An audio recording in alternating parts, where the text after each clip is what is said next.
कि पाकिस्तान में ज़लज़ला आया है। हेलो फ्रेंड, मैं हूं शाइला खान और आप देख रहे हैं नायला पाकिस्तानी रिएक्शन। बिल्कुल हमारे साथ वही हुआ जो हम डिजर्व करते थे। भारत ने हमें वही जवाब दिया जिसका हर पाकिस्तानी को 100% ऑलरेडी कंफर्म था।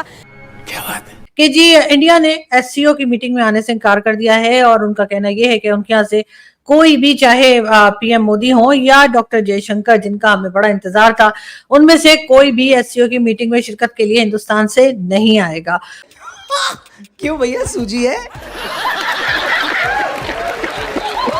हमारी यूथ जो है ना जी, उस पूरी ओवरऑल वर्ल्ड में, पूरी दुनिया में नए नए आइडियाज शेयर कर रही हैं। कैसे? हाँ कैसे? कुछ भी कि पाकिस्तान में ज़लज़ला आया है। वो कैसे आपके साथ ट्रेड करें, उनकी इकोनॉमी चेक करें, उनकी जीडीपी चेक करें, उनके रिजर्व चेक करें, आपसे कई गुना ज्यादा हैं उनके। वो कैसे आपके साथ करें? करा ली बेइज्जती।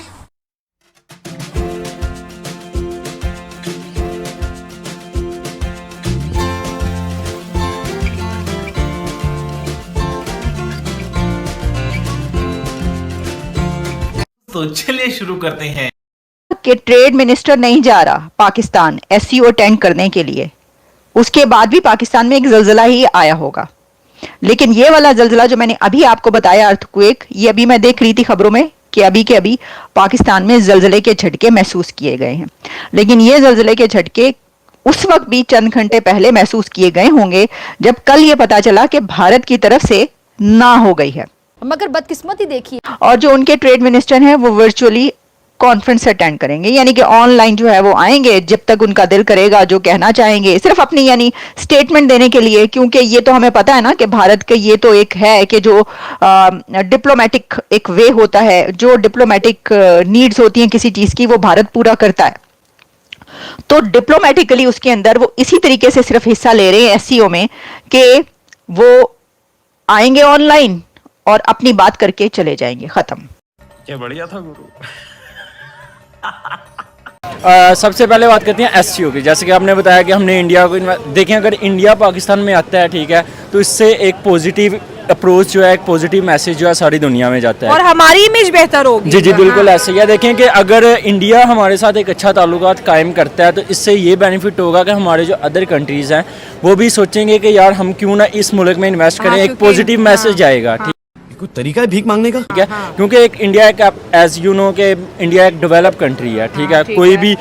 कोई भी कंट्री चाहे उन्होंने खुद ग्रोथ किया, लेकिन उनके इकोनॉमी रेट हमसे बहुत ऊपर है, हमसे तो बहुत बेहतर है। बिल्कुल ऐसे ही है। तो इस तरह कोई भी कंट्री ऐसे, अगर आप इंडिया को क्या अफगानिस्तान को भी बुलाएंगे तो वो नहीं आएगा, जो पाकिस्तान की सिचुएशन है इस टाइम, ठीक है ना। अगर इंडिया आ जाएगा, 2 रुपए का पाकिस्तान को फायदा पहुंचेगा, दुनिया ये समझेगी भाई इंडिया पाकिस्तान गया, मतलब कि पाकिस्तान के अंदर खजानों के ढेर है, बिजनेस है, पैसा है। इंडिया तो आपको पता है उन्हीं कंट्रीज में जाता है जहाँ पे प्रोस्पेरिटी होती है, जहाँ पे डीलिंग होती है। हमारा इमेज बेहतर हो जाना था, लेकिन कहते हैं इंडिया ये क्यों करेगा, हमने क्या उनके साथ अच्छा किया। मैं आपको बताता हूँ, जैसे कि हमारे सियासतदान है, ठीक है, कोई भी है, मैं मतलब नाम नहीं पॉइंट आउट नहीं करना चाहता, सियासी बात नहीं जी कोई भी सियासतदान है, ठीक है, वो क्या करता है कि इधर से कमाता है, बाहर जाता है, इन्वेस्ट करता है। लेकिन मोदी की मैं एक पॉजिटिव चीज़ आपको ये बताऊंगा, वो जैसा भी हुक्मरान है, जो भी करता है, ठीक है, एक मजहबी अख्तलाफात अपनी जगह पे है, लेकिन इंडिया ने जो ग्रोथ की है वो वाकई काबिल तारीफ़ है, ठीक है। जो मोदी ने उधर काम करवाए हैं, जो उनकी इकॉनमी को ग्रो किया है, अब इंडिया इस स्टेट पे है कि इंडिया सिर्फ उन कंट्रीज़ के साथ जाता है कि जो एक डेवलप्ड कंट्रीज़ हैं, ठीक है। ये बड़ी अच्छी बात कही आप। जिनके पास पहले ही बहुत कुछ है वो वहाँ पे इन्वेस्ट कर रहा है। लेकिन पाकिस्तान की अनफॉर्चुनेटली कि इस तरह की सिचुएशन हुई है कि इंडिया का, मैंने जैसे आपको आगे भी बताया कि आप अफगानिस्तान को भी बुलाएंगे तो वो भी नहीं आएगा इन्वेस्ट करने के। की जो डीपली चीज़ें हैं वो भारत के खिलाफ हैं, और जैसा कि कोई भी टॉपिक पकड़ लिया जाए तो इन लोगों ने सबसे पहले आगे भारत को रखना होता है कि मोदी ये कर रहा है, मोदी वो कर रहा है, और खिलाफ बोलते हैं। अगर आप बेसिक आप ही हैं, आप मेरे बारे में, मेरे पीठ पीछे मेरी बुराई करते हैं और फिर आप मेरे सामने यहाँ के मेरी तारीफ कर रहे हैं कि आप हमें अच्छी लगती हैं या फिर आप हमारे पास आए, हम आपकी मेहमान नवाजी करना चाहते हैं, वो तो ये बात होगी ना, आप घर में बुला के बेइज्जती करने वाला वो सीन हो गया। पंजाबी जिन्होंने कहते हैं कि घर बुला खुआ पिया के चित्र प्लेट करने वाला सीन।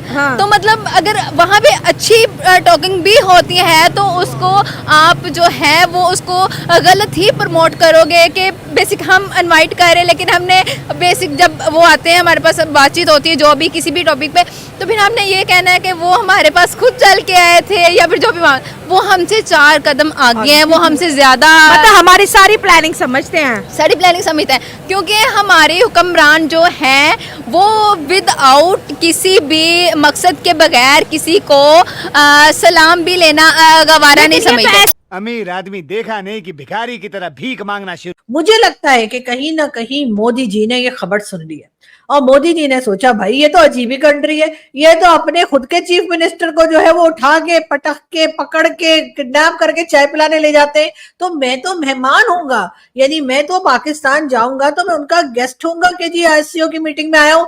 तो जब ये अपने चीफ मिनिस्टर को किडनैप कर लेते हैं तो पता नहीं मोदी जी ने सोचा होगा उनका हम ना जाने क्या करेंगे। बात तो सही है। लेकिन मोदी जी इतना भी डरने की बात नहीं है। वैसे भी आपके लिए बार बार कहा जाता है ना 36 इंच का सीना और ये और वो क्या क्या आपके लिए बातें राहुल गांधी करते हैं, हम नहीं करते जी। हम तो बड़ा इंतजार कर रहे थे आपका, हमें तो बड़ा इंतजार था कि मोदी जी कब आएंगे और हम मोदी जी को चाय पिलाएंगे। नहीं नहीं नहीं, अपने चीफ मिनिस्टर की तरह उठा के और ले जाके और अगवा करके या किडनैप करके नहीं पिलाते, तमीज से ही पिलाते। लेकिन खैर मोदी जी ने जाहिर भरोसा नहीं किया और उनको यही लगा कि ये तो अपने खुद के यानी कि अपने खुद जाती अपने खुद के चीफ मिनिस्टर को नहीं छोड़ते तो भला इंडिया के प्राइम मिनिस्टर को कैसे छोड़ेंगे। हम तो मोदी जी पकड़ के रस्सियों से बांध के आपको समोसा भी खिलाते और उसके साथ चाय भी पिलाते, और अगर हो पाता तो डेफिनेटली हम सिंध से जो है आप लोगों को मालूम ही है कि कच्चे के डाकू बहुत मशहूर है आजकल, कच्चे के डाकुओं को भी बुला लेते हैं और उसके बाद मोदी जी पैसा वैसा तो बहुत है आपके पास, तो हम कह देते जी 1 या 2 ट्रिलियन डॉलर दे दो और अपना प्राइम मिनिस्टर ले जाओ। हाँ ये कर लो पहले। और मुझे यकीन है कि आपकी जो इस वक्त गवर्नमेंट है और इस वक्त आपके जो लोग हैं और खास तौर पे अमित शाह साहब और दूसरे जो लोग हैं यानी कि आदित्यनाथ योगी जी और कई दूसरे लोग, तो वो डेफिनेटली पाकिस्तान को 1 ट्रिलियन या 2 ट्रिलियन डॉलर तो दे ही देते आपको वापस ले जाने के लिए। क्या रे भिख मंगिया।